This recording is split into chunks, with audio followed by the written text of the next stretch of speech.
The Secrets of Doctor Who is brought to you by the Star Quest Production Network and is made possible by our many generous patrons. If you'd like to support the podcast, please visit sqpn.com/give. You're listening to The Secrets of Doctor Who, episode 121. One day, I shall come back. That's it. I've been renewed. Is when a Time Lord's body wears out, he regenerates. I'm a Time Lord. I'm not a human being. I walk in eternity. Bravehearty. Change, my dear, and it seems not a moment too soon. Unlimited rice pudding. Position person. Wearing a bit thin. Fantastic. I am Scottish. I can complain about things. Ta-da! Ooh. Should be fine. Hi, I'm Dom Bettinelli, and you're listening to The Secrets of Doctor Who, where we discuss everything about the hit BBC series, Doctor Who. Today we're discussing the 6th Doctor story, Vengeance on Varos. And joining me today on the panel are Father Corey Stika. Hi, Father Corey. How's it going, Dom? Very well. And Jimmy Aiken. Hi, Jimmy. Howdy, Dom. Folks, remember to like The Secrets of Doctor Who on Facebook. At our Facebook page, Secrets of Doctor Who Facebook page. Retweet us on Twitter, where we're at SQPN. Please leave us comments. Subscribe to the show. If you have not yet subscribed, you should subscribe to make sure you get every episode. Subscribe on your phone in iTunes, Google Play, Stitcher, TuneIn, your favorite podcast app, or YouTube, where you should hit the bell to get notifications. And above all, share the podcast with your friends. Help us grow this community of Doctor Who fans, especially in this period between new seasons. We want to keep the conversation going. We have lots of great content we're discussing of old, classic, and relatively new Doctor Who. In fact, next week, as a preview, we're going to be discussing one of the all-time favorite episodes for people. We'll be talking about Blink. Yes, the Weeping Angels. Yeah. And the podcast is the best way to experience that, because then you don't accidentally show an image of them.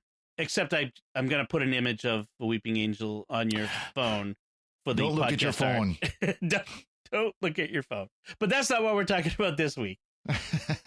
And by the way, at the end of this episode, we do have feedback from listeners that we wanted to share with you and discuss. So we'll get to that as well. So stick around for that. But this week, we're talking about Vengeance on Varos, which is a 6th Doctor episode or show. The story. second. The what? The second 6th Doctor story. Yes. So it's the one after his regeneration. No. Well, actually, it's the third. Post-regeneration story. It's after, well, we did what was before it was, no, there was one. Cybermen. The Twin Dilemma. The Twin Dilemma. And then there's the Cybermen, and then this one. Oh, okay. Right. So I guess it's the third. It's still early days. The bad news, this is one of the better ones. Yes. Yes. And in fact, it wasn't, it's faint praise, damning with faint praise. It wasn't that bad, but it's not, I mean, relatively, it's not that bad. Let's put it it's that comparative. Way. It's comparative. There are moments in this story that were, it's got things to think about, and it's got things, that we will obviously be able to discuss, but it's still Colin Baker. Yeah. Well, let me throw the background out there before we get into the discussion too much. But this was aired January of 1985. It's we're in the season 22, the 6th. Season 22. And it's still this regeneration happened midway through the season. That's this one, right? It was. Yeah. It was season 21. It was the last season was when he regenerated, and then there was one more. There was the post-regeneration episode, and then went into between season break. Okay, and so this is so this is the second serial of the 22nd season in 1985, where we still have Perry as the companion. I don't know why she's sticking around, but we'll get to that. And it's 2 episodes, and that's the interesting I wanted to kind of mention was we've shifted classically. Who it was multiple 2 or more 22-minute episodes. Right. But for this season, for the 6th Doctor, they switched to 45-minute episodes, but they only did it for this season. Which is interesting because, of course, that's what Modern New Who has been pretty much since it came out. And that was one of the concerns that people raised. It's like, well, why are they going to 45-minute episodes? Well, Classic Who did it for a season. Now, the difference is Modern Who does it as, like one story, 45 minutes. Right. And with occasionally we have like two-parters or three-parters. But Classic Who, it was still a serial. It was just a two-parter with one exception. There's the Two Doctors episode is coming up here in a couple of serials, and that was a three-parter. Okay. Yeah. And then so they did that for a while, but then they went back to the old way. What do you know why they switched and went back? The BBC insisted. They didn't like the way things were going, and they put the series on hiatus to retool it. And one of the conditions for it coming back was they wanted the 25-minute episodes again. Okay. All right. So after this season, they put it on hiatus for a period of time. Okay. Just about a year and a half. Okay. So. Well, which is about as long as we usually have to wait nowadays. Yeah, well, exactly. now we do, but back then it was new to have a break that long. People thought it had been canceled. There are rumors that it was canceled, but they were using the hiatus as an excuse, saying, "Oh, it'll be back." Yeah, wink, wink. But then they did bring it back. Well, kind of like after 1989. Yeah. Incidentally, the Father Corey mentioned it is Colin Baker, and that's true, but I would qualify it is Colin Baker on TV. He's much better in the audios. Big Finish is where he really gets to shine. They give him good material to work with as opposed to what he was being given here on TV. And that's part of the problem, and you see that right at the beginning of this episode. Yeah, I think it's the writing more so than the acting that's the problem here. To tie closed on the 45-minute length. If you are old enough to remember watching it in America when it was originally airing here, you're probably saying, no, it was 22-minute episodes. Well, they repackaged them into 4 25-minute episodes when they were broadcast in America and Australia. Unless you watched it the way I did, where they did them as the movie format, where they took all the serial and put it into one big movie. One big every story. week. Okay, that's an interesting way. Preferable, frankly, from my point of view, to get them all together and get the whole story without having to. It's kind of almost anticipating binge watching, which is kind of funny because it's almost anticipating binge watching that we do now. Because like when we sat down and watched this serial, we all I'm sure the three of us sat down and binged it. Yes. So, speaking of the style of TV, what we actually see an early version in this, essentially, of reality TV. Although there were other examples of this in the era, and I'll get into what I mean in a second. But Running Man, the Schwarzenegger movie, that's features what I thought of too, something like that. And then what was the Max Headroom TV series, which is short-lived, but also included something along these lines. So people were thinking of what if we had the gladiatorial combat of Roman era on TV today, and which frankly, Star Trek actually did in the 60s. I was going to say, right. Star Trek also did that as well. So we open on the planet Varos. We later learn it's the 23rd century. Varos is a former penal colony that's now a mining planet. It has domes. I guess it's because there's a hostile environment or something. And as we open, we are watching a guy who's on television on Varos, and he's being tortured by people shining a flashlight on him. And we get lots of reaction shots of this married couple who are watching what's on their TV screens. They're either watching him being tortured, they're hoping they're going to get an execution soon, they're watching the governor. And so you have a lot of this interaction as a kind of social commentary about people's relationships with their televisions. And it's really hard for me not to think that this is almost like a Robert Holmes thing. It's not by Robert Holmes, but it has that kind of same dark social commentary that a Robert Holmes episode would have, only he would do it better. And most of the time, I mean, he did write The Space Pirates. But you have this kind of Nazi-esque aesthetic that the government has. You know, they're waltzing around with black and gray uniforms with Nazi looking symbols on them. And so they're clearly fascists. This is a dystopia, but they're also the people controlling the television. and we meet this guy who's like got a mask that covers half of his face, and he's horribly scarred, and he's their chief developer of programming. And so I'm thinking this is like a statement about the BBC and British government television, and what people are watching at home. And one of the criticisms of Doctor Who at the time was that it was way too dark and violent for children. There was a famous British crusader named Mary Whitehouse who had this kind of tea time torture for tots campaign against Doctor Who, and this serial provoked a lot of people, not just Mary Whitehouse, but a lot of people saying the series is too dark and scary now. But I think that there's something, I think they're playing on their own reputation. I think this serial is kind of a self-parody of Doctor Who and its darkness and Britain's television situation and the way people just drink in what's given to them on television, no matter how dark it is.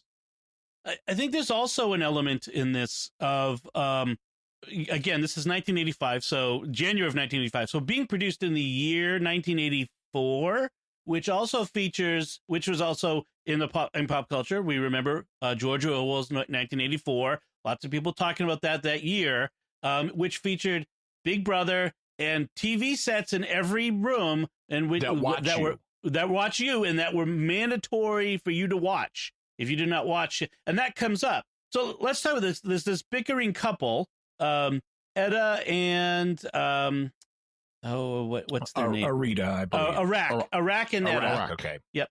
And Arita was the other another gal. And so we have a dictatorial government, torture is entertainment, voting is mandatory, punishment is swift, and there are many shortages. It's Venezuela, frankly. No, just kidding. It is very much like Orwell's 1984, though. All those elements are there. And they never interact with the rest of the cast. Every part of their interaction with the story is only through what they see on this screen, and we occasionally go back to them every once in a while. And they very much function sort of like a Greek chorus, which I thought was interesting. And that's one of the elements I thought was an interesting, that made this story a little better than the average Sixth Doctor story. It was clever. I thought that was a clever. I liked that interaction they had. It was kind of a funny, bickering couple sort of story. By the way, I just want to point out real quick, Edda was played by Sheila Reed, who also played Gran on Time of the Time Lord. She was Clara's grandmother. Grandmother. Nice. Good Time find. of the Doctor. Time of the Doctor. Yeah, sorry. Time of the Doctor. Time of the Doctor. I was thinking of Trial of the Time Lord, Time of the Doctor. Got them switched. I just wanted to throw that out real quick because I knew she looked familiar, and that's why. One of the things that I thought was interesting here that was very meta is one of the cliches of Doctor Who is running through corridors as a way of filling television time. And so in this episode, we have lots of the Doctor running through corridors being seen on television with the with the couple watching him. And the woman is like, "Ooh, I like the one in the funny clothes." So speaking of also of actors, the famous actors getting their start here, the young man, the rebel John Dar, who's being tortured, is Jason Connery. That name's familiar to you. He's the son of Sean Connery, James Bond, but also you might have heard of him. Yeah. But he's also famous in his own right. He was his most famous role was in the British show Robin Hood that started airing just after he appeared in this episode of Doctor Who. So he was mostly unknown at this point, but he became very famous soon after. And he's done a lot of production and stuff like that since too. So yes. So Jason Connery. So just another example of every famous British actor eventually shows up on Doctor Who at some point. Exactly.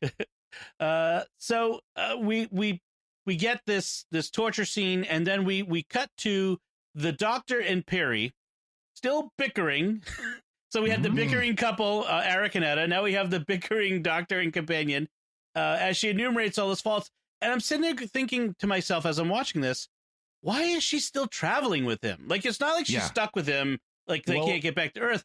Like, they don't like each other. At the moment, they can't get back to Earth because the TARDIS has run out of power. Well, right. Like immediately after this, they runs out of power. But like, just in the general sense, like that they just don't like each other, and it makes the show different. You know, when Donna shows up with the 10th Doctor, David Tennant, it's not like they like each other, but they're not, you know, boyfriend girlfriend like Rose or Martha Jones, you know, that sort of thing. But they enjoy each other's company, and they still sort of bicker a little bit, but it's fun. A little bit. This is not fun. But This is one of the things that's been pointed out, that in New Who, the companions virtually worship the Doctor. I mean, he's the most wonderful man. He is all that in a bag of chips. He is just everything to them. That is not always the case in Classic Who. In Classic Who, you got a range of attitudes. The companions, by and large, with maybe the exception of Perry here, did like the Doctor. And even Perry eventually comes to like him, but they didn't worship him in the same way, and it's frankly refreshing to have characters who aren't as impressed with the Doctor as he is with himself. And Donna gives us a little bit of that in New Who. Right. She does bring him down a peg, and I prefer the way they do it there, where she kind of grounds him a bit. This one just is, they don't like each other. No, this is unpleasant. It's again, bad this writing. goes back to the writing, because, you know, later on in the episode, it becomes clear that she does like him, at least, you know, is grateful for him and everything, but it doesn't show up at the beginning, where she's basically nagging him. And I hate to say it, and that's really what it was. You know? She's nagging him. And it goes on for way too long. Yes. I mean, then, although keep coming back to the TARDIS, and they're still, you know, dead in the water. I did like the line about, you know, you burnt my dinner. It was supposed to be a cold dinner. Yeah. Yes. So that's, and something Jimmy alluded to is, we start with this situation where the TARDIS stalls, runs out of gas in the middle of nowhere in space, where it doesn't have this vital element, Zyton 7, which can only be found conveniently in one place, which is ridiculous. It's just. In all of time and space. Stupid writing. In all of time and space, the Time Lords are going to make themselves dependent on this thing that's alternately described as an element and a mineral that's only found in this one place and can't be synthesized for some reason. It's like, guys, come on, we have cyclotrons here on Earth, and we had them in the 20th century. We can make elements. Right. So, I mean, for us, it's you know, alchemy is still difficult. But for Time Lords, I mean, come on, you've invented the TARDIS. You know, you can do this, right? So it's a contrivance in order to start the plot off. Also, given the Nazi overtones and the dystopia and the darkness in this series, I couldn't help wondering if Zyton B is somehow related to Zyklon, or Zyton 7 is somehow related to Zyklon B, which was the chemical the Nazis used during the Holocaust. Interesting. It might have been a tip to it. Yeah. Right. There's nothing explicit in the show to tell us that, but just the sound of the name, but in the Nazi-esque context. Yep. That's right. So the other thing that's kind of weird is how the Doctor's like, oh well, we're gonna die here, or you know, eventually you first, because I'll have regenerations, and he just kind of gives up and waits to die. And it's like, really? Is this who the Sixth Doctor is? He's the one who, when he encounters a problem, he gives up and waits to die? Oh. Pretty much. I mean, it just seems so like out of character. For all the Doctors. Especially since obviously there was, it was a power issue, but there was still enough power to keep like life support and food production and all that other kind of stuff going. And to get to Varos. Indefinitely, apparently. Yeah, I mean, they could get to Varos too. So, you know, what I don't know. It was, it was weird. Well, they eventually get to Varos, but for that to happen, you know, events happen that cause the Doctor to regain hope, and then he's like, oh, Perry, don't lose hope. And she was the one who had been trying to keep him from losing hope. So it's a little bit of irony for the audience there. Throwing the TARDIS user manual, which is surprisingly small for all the things that the TARDIS can do. Exactly. And surprisingly analog. It is the size of an LA phone book, but right. Yeah. But for the fact that this is, a super advanced space time machine, you think it could do a little more. Maybe that's just volume 1. Yeah. Volume 1. So meanwhile, on Varos, we have this drama, this political conflict going on between. So the planet is run by the people on the planet, and they mine the Zyton and sell it to the Galatron Mining Corporation that holds an exclusive contract, apparently, to buy it. And they're under new contract negotiations. This is compelling stuff, folks.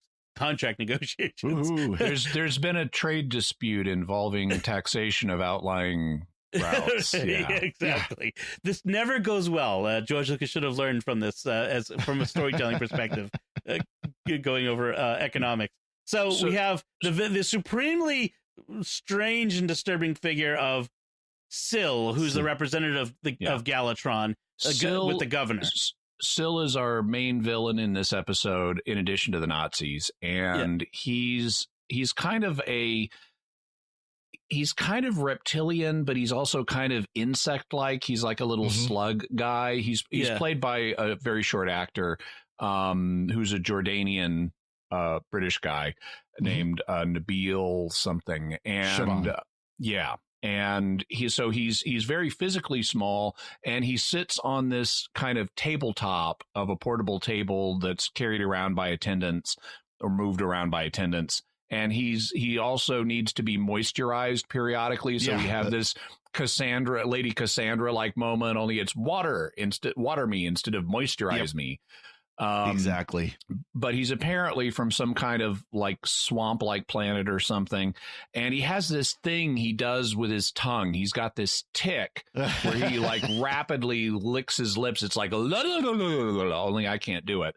And he actually was popular enough. They brought him back.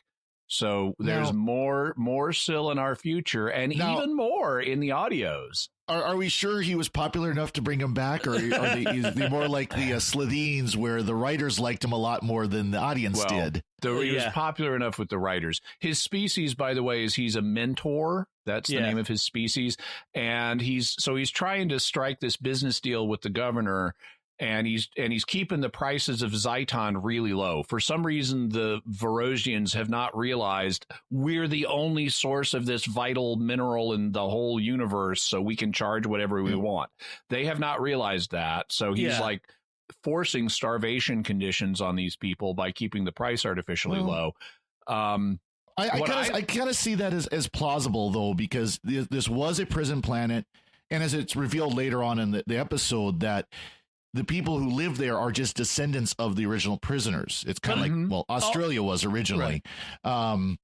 And so it's plausible that they've been so cut off from the rest of the galaxy that they don't realize that what they have there is quite valuable, and they are the only source. So I can see that as plausible. Mm-hmm.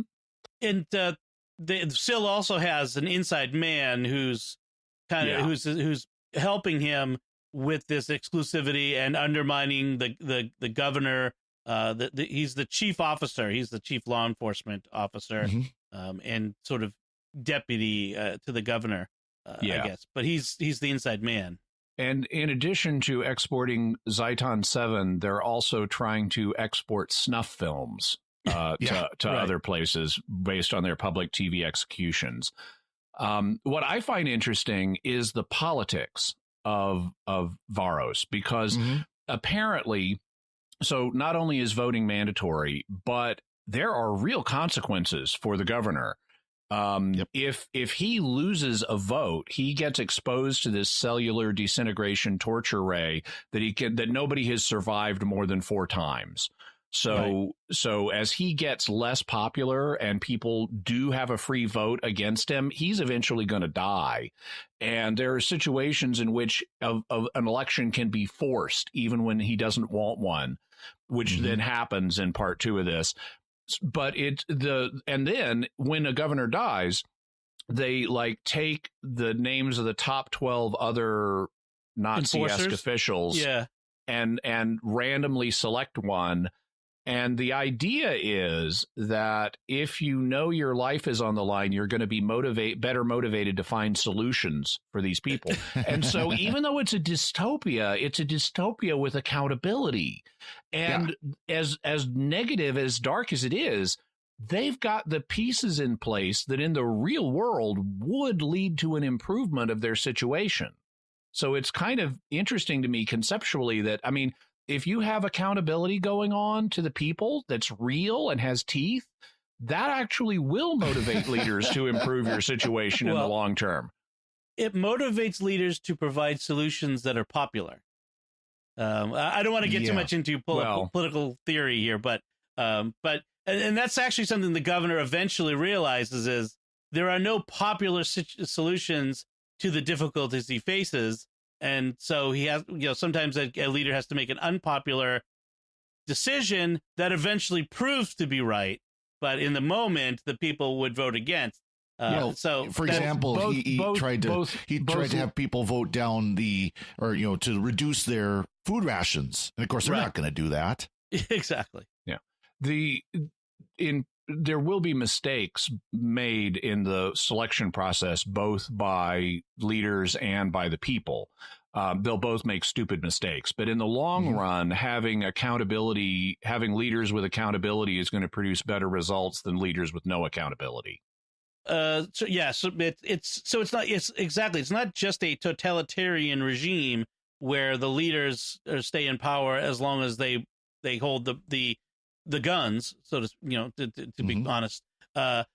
They have it's a dark democracy in the sense of a democracy as mob rule. It's not a republic, right? And in fact, the governor and the chief officer, they decide to use an execution of this rebel John Dar, the guy who was being tortured at the beginning of the episode, with the flashlight.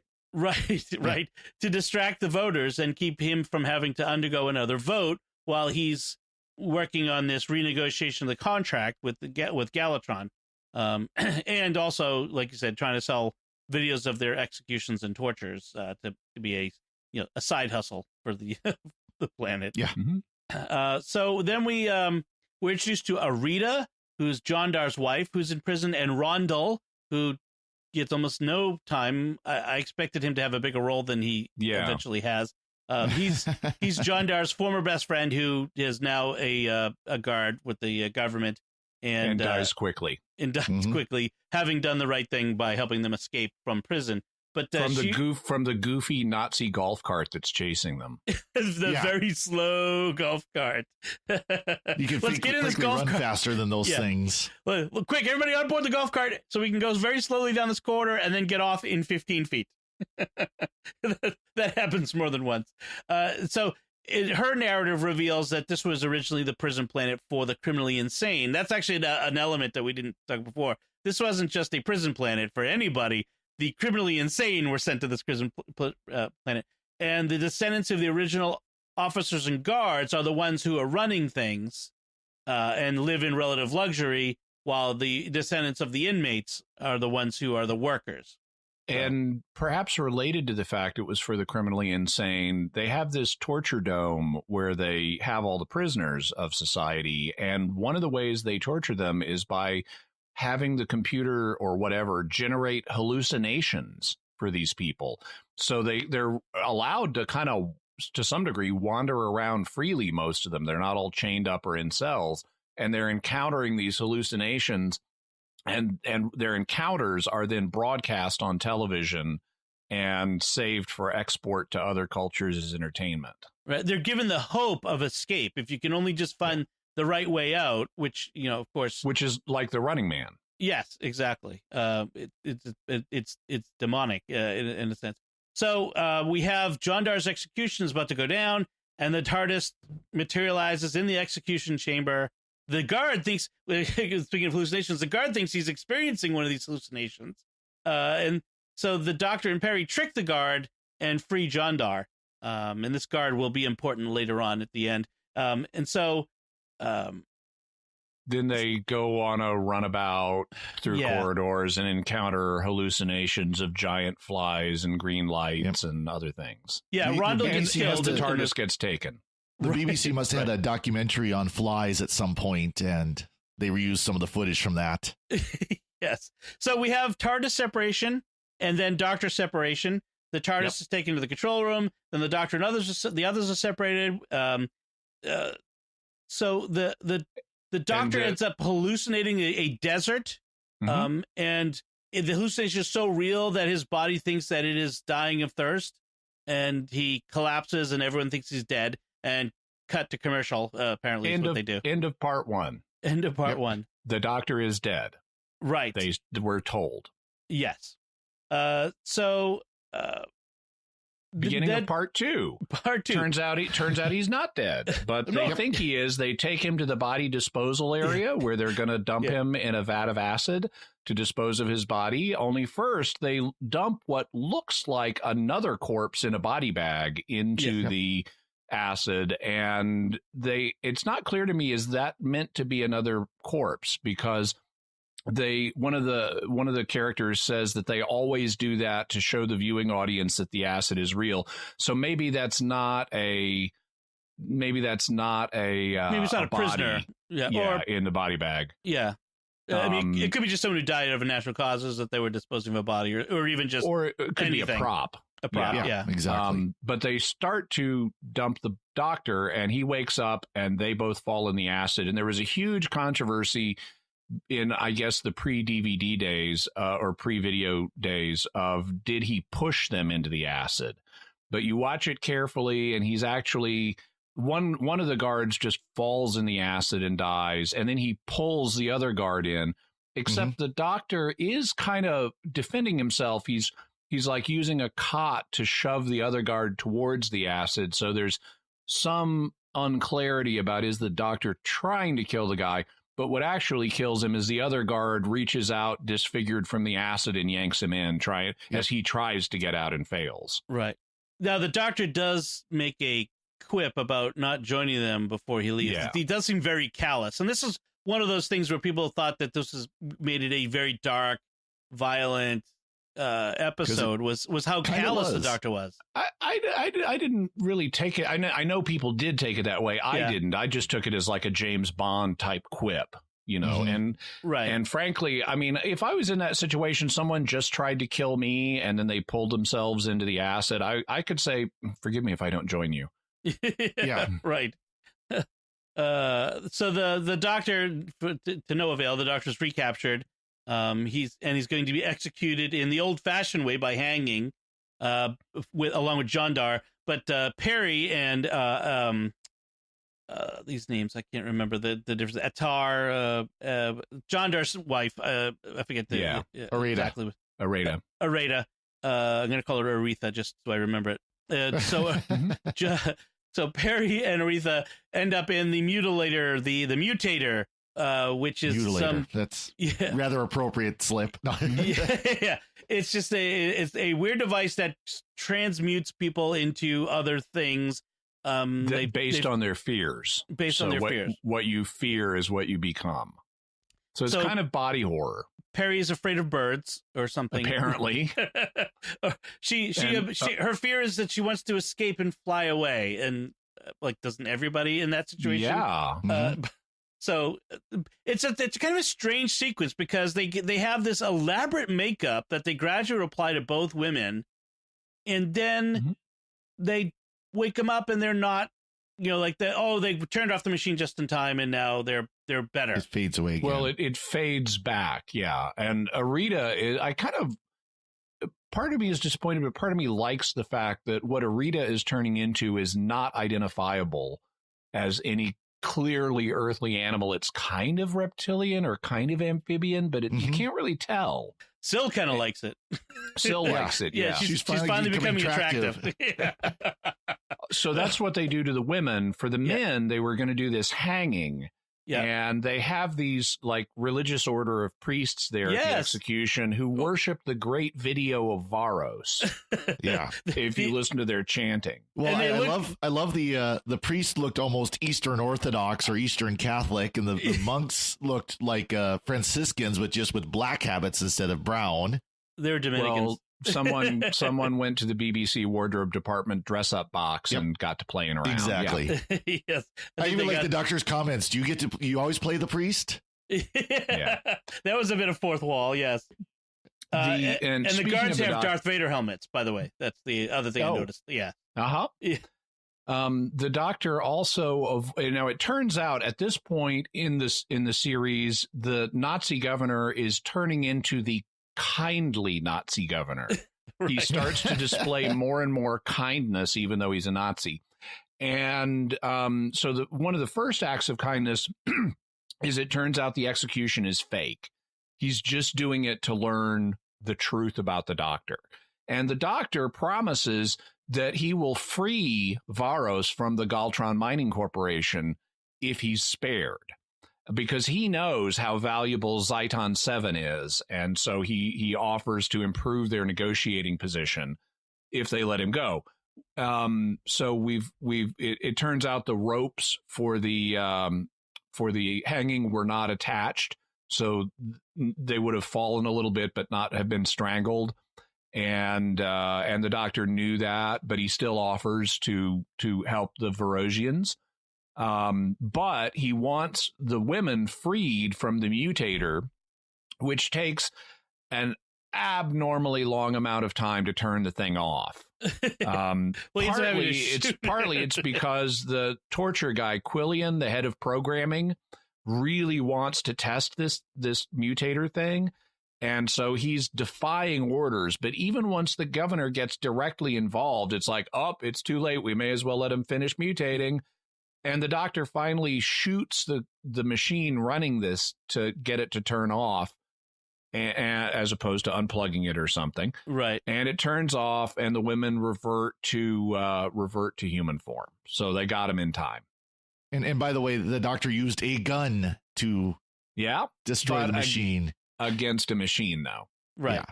Yeah. Quilliam said something along the lines of, "Now tell me exactly how it feels. Be honest. This is for science." Yeah. Definitely a little bit of a Princess Bride. Nice. Yeah, the vibe there. And part of this, like the whole farcical hanging, like they pulled the lever and the doctor and Jandar fell, and you thought they were going to die and they didn't. That was all precipitated by Syl, who wanted the doctor to be killed because he's starting to see the doctor as a rival or as some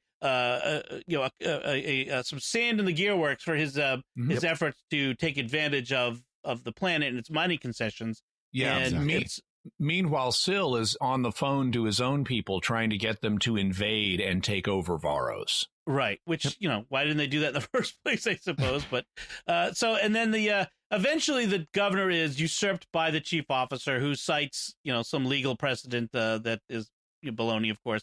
Well, no, I thought it was reasonable because, in terms of their law, because you can guess that when a governor is in his waning days, his popularity is going down. He knows he's going to have his fourth encounter with the cellular disintegrator thing soon, and he's going to die. Yep. He's going to try to delay that encounter. That's exactly. And so they've empowered the chief of security to force a vote.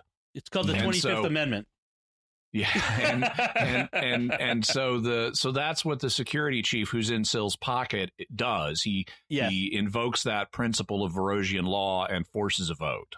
Right, and so we come to this to the climactic moment of the story, where the governor and Perry are being held at gunpoint by that same guard that the doctor and Perry tricked in the beginning, and the governor appeals to him. And at first he doesn't go for it, and so the governor is put into the execution machine, and then the guard has a change of heart. Him down. Yes, they're voting him down, and he's dying. He's dying, but as he's dying, he's telling the people of Varos the truth about their situation, and so he's become not just a kindly Nazi governor, but a virtuous kindly Nazi governor because he's going out as a martyr. Right. And so the governor has Actually, I think the guard is as much motivated by the idea that he could be the next governor and be in that same chair as of saving the governor. So he destroys the machine, saving himself in one sense. And by the way, before he's put in the chair, the governor also tries to save Perry and is unable to do so. Yes. Meanwhile, the doctor's on the run from cannibals, apparently, in the punishment dome. And then and he and Jondar and Areta they come to this area where there's it's overgrown in this corridor, and he says, "Don't touch the tendrils, or you'll die." And then he turns and is brushed by the tendrils. I don't know if you noticed that. He's a Time Lord. So yes. So the doctor then tricks Quilliam and the chief officer into touching the tendrils. Well, he gets them close to the tendrils, and then they've secretly tied them back, hung some of the tendrils, and they release the tendrils, so they swish forward and slap Quilliam and the chief guard, and the other people there. So they all instantly die of poison from the tendrils. Right, and that leaves Syl alone in his efforts to come up with the plot, and he's rebuffed by his own people in his efforts to have an invasion, and they tell him, pay whatever price you have to get the Zeiton 7. And everyone is happy, and the governor is so grateful he will give the doctor whatever he asked for, and all the doctor asked for is enough Zeiton 7 to get. Yeah, it's kind of the Syl's people give him mixed messages, because first they tell him, we just found more Zeiton on this asteroid, so we're canceling the invasion. So it's like, okay, it's less needed. Yeah. But then it's urgently needed, so pay the Varosians whatever they want. Yeah. Right, so Varos is no longer the only place where it can be found. Well, you'd think the doctor would have known that. Oh, yeah. But yeah, that was a weird. It was. I wasn't sure whether I heard that right. That ending seemed really slapped on to me. That it's just like, okay, we've got to wrap this up somehow. And, admittedly, I've written a few homilies that sound like that too. It's like, I just got to end it now. Boom, done. So that's kind of what that sounded like. Maybe what it meant was that some other mining company has found a second source of Zeiton 7. Right. And it's possible. So Galvatron needs to secure its source. Yeah, because we do know there are other rival companies. Yeah. Well, and it's possible too that it's as simple as, okay, they found traces, but that doesn't mean that they're anywhere near production. Right. Yeah. Because it's of course, when you talk about oil and stuff like that, yeah, they can find there's oil there, but it doesn't mean they're gonna be able to pump it out the next day. Right. So the result of this newfound wealth is the governor, who has survived again, decides that there will be no more injustice. I will no longer have to be a Nazi bad guy to you. We'll do away with the torture and executions in the punishment dome, and no more mandatory TV watching. Incidentally, no more voting, by the way, because that's how they voted, was through the TV. So, and then Edda and Arak have no idea what they're going to do with their newfound freedom. Yeah. By the way, the vote through your TV thing, that was like forward thinking back in the 80s. It's like, because I remember the time, it's like, one day we're going to be able to send feedback through our TVs and like pick what programs everyone gets to watch. It's like, no, we're just going to have YouTube. Yeah, exactly. Well, and that was about the time that like the phone polls were starting to ramp up, where you could dial 1-900-123-4567 to vote yes, and 1-2-3-4-5-6-7-8 or whatever for no. Those were just starting to ramp up at that point. That's how Robin got killed. Jason Todd. From Batman's Robin. I don't remember that. They had a phone poll of should the Joker kill Robin or not. Oh wow! Oh, interesting. I didn't know that. And like Socrates, Robin lost by a small margin. Oh, ouch. So that's the story. Are there any other show notes or any bit you want to mention, call out on this? A couple of little things. I liked how after the guard frees the governor and Perry, their solution, it's more self-referential stuff for the show. We've had the running through corridors, so what do? They go into the ventilation ducts to find the doctor. So another classic sci-fi trope, I think, done winkingly for the audience. I also liked at the end just a little bit of business with the governor and the doctor and Perry. As they're leaving, the doctor goes to shake the governor's hand, and he's clearly unfamiliar with the practice. So he kind of fumbles his way through shaking the doctor's hand, but he's quick on the uptake. So he then turns to Perry and realizes, I should do this for her too, and shakes Perry's hand. Right. And right. I like that just little thing. I don't know that was scripted or if the actors came up with it, but I liked how he's unfamiliar, but he's quick on the uptake. Then at the end, at the very end, we have the really self-referential moment where you have the bickering couple at home, and the governor has made his speech, and they announced the end of the torture broadcasts, and they're like, we're free. What should we do? I don't know. And then the TV goes to static, and we have the closing credits. Right. There is something odd about the transcript that I was looking at that has the script of it that had whole scenes and lines from scenes that weren't in what I saw. And I don't know if that means it was the shooting script or if there's multiple versions of this, but I there was no explanation that I could see of what this difference was it's this great site called chakotea.net, which has transcripts of every episode of Doctor Who. It may be because there very well could be deleted scenes because they needed to repackage this for the 4 episode format, and that probably involved some adjustments. Father Corey, did you have any other thoughts about this episode? The only other thing I can think of is, if they did this story today instead of the TVs, it would be basically smartphones that they'd be looking at all the time. And one day we'll be able to interact back through our smartphones and pick which programs we all get to watch on them. There was an episode. Yeah, right. There was an episode of the Orville that was kind of like this, but it was more about like social media ranking. And that that's right. There was the planet that was basically like contemporary Earth, and There's an episode of Black Mirror that's the same way, and there's an episode of Community that's the same way with the app Meow Meow Beans on your phone.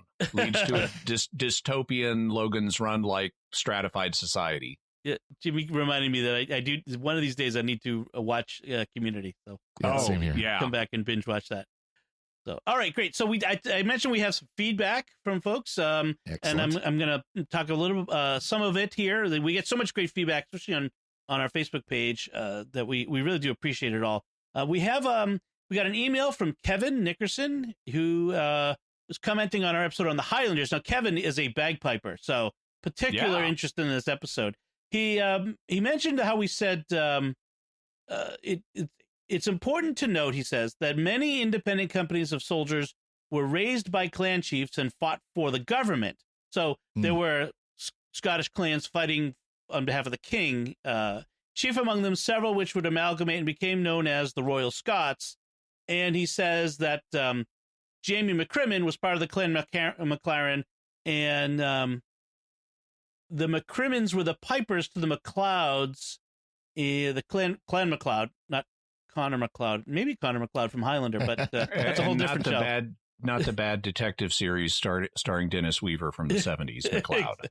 Exactly. So he says the chief of the Clan MacLeod during the battle sided with the government and raised independent companies of Highland troops. So a little hit at the accuracy for Doctor Who on that one. Yes. And then he says he pointed out that Bonnie Prince Charlie was not fighting to put himself on the throne, but rather his father James, hence the name Jacobites. So that's a good correction there.